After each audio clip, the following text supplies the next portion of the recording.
नमस्कार नमस्कार विद्यार्थी मित्रांनो, कसे आहात? मजेत आहात ना? बर, आता आपल्याला उन्हाळ्याच्या सुट्ट्या लागलेल्या आहेत. मग उन्हाळी सुट्टी लागली मग अभ्यासच करायचं नाही का? तर बिलकुल नाही. असं करायचं नाही. तर आपल्याला काय करायचंय? दररोज 2 तास अभ्यास करायचाच आहे. तर बघा, आज आपण आजच्या या व्हिडिओमध्ये उन्हाळी अभ्यासमध्ये नवोदय, मंथन आणि शिष्यवृत्ती अशा स्पर्धा परीक्षांची तयारी कशी करायची ते आता आपण बघणार आहोत.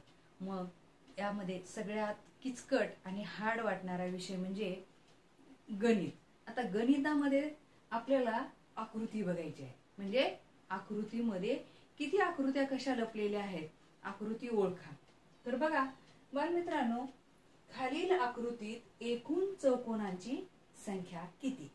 तर बघा, आता आपल्याला डोळ्यासमोर एक आकृती दिसत आहे. तर या आकृतीमध्ये काय सांगितलेलं आहे बघा.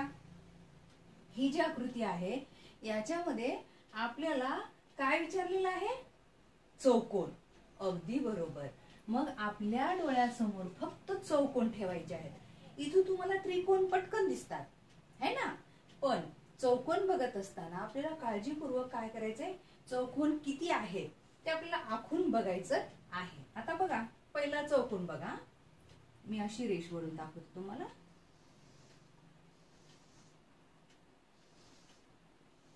हा एक है ना, हा एक चौकोन झाला. त्यानंतर दुसरा चौकोन, हा 2. बरोबर. आता हा तिसरा चौकोन. आपल्याला त्रिकोण नाही बघायचे, काय बघायचे? चौकोन. हा झाला तिसरा चौकोन. बरोबर आहे. त्यानंतर पहा, हा जो दिसतोय असा, असा आणि असा, हा झाला चौथा चौकोन. त्यानंतर या पद्धतीने बघा, हा झाला 5वा चौकोन. म्हणजे ही जी रेषा आहे या पद्धतीनं हा 5वा चौकोन.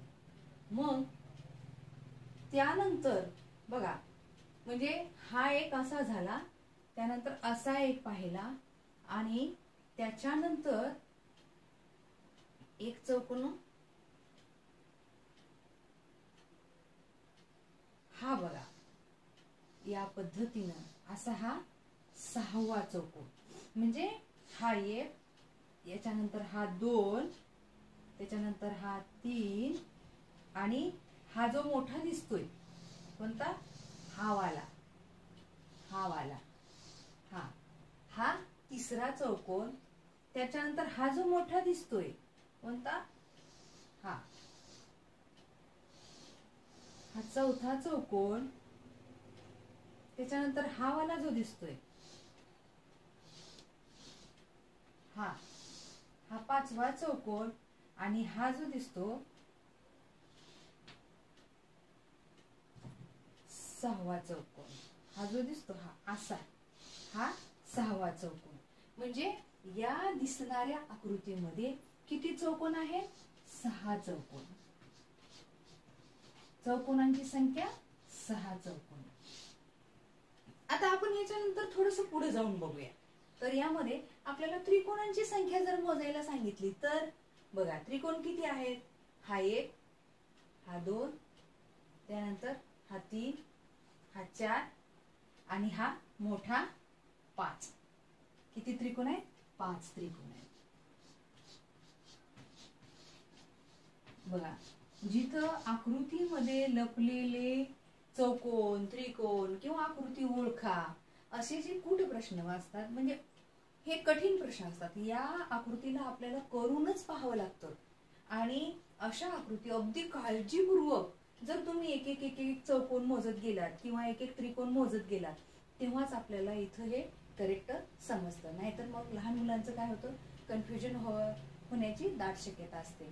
तर बालमित्रांनो, या पद्धतीनं आपल्याला प्रत्येक चौकोन असो, त्रिकोण असो, तर आपल्याला ते काळजीपूर्वक डिवायडेड करून किंवा आकृती आपल्याला आपल्या ह्याच्यानी पेनानी करून आपल्याला ते काढता येते. इथं तुम्ही आकृती वहीवर काढा आणि लाल पेन घ्या आणि लाल पेनाने काय करा, अगोदर आकृती निळ्या पेनाने काढा आणि लाल पेनाने त्याला बॉर्डर करून काय करायचे, चौकोनाची संख्या निश्चित करायची. तर बालमित्रांनो, समजला का हा पाठ? आपण भेटूया लवकरच पुढच्या व्हिडिओमध्ये. तोपर्यंत धन्यवाद.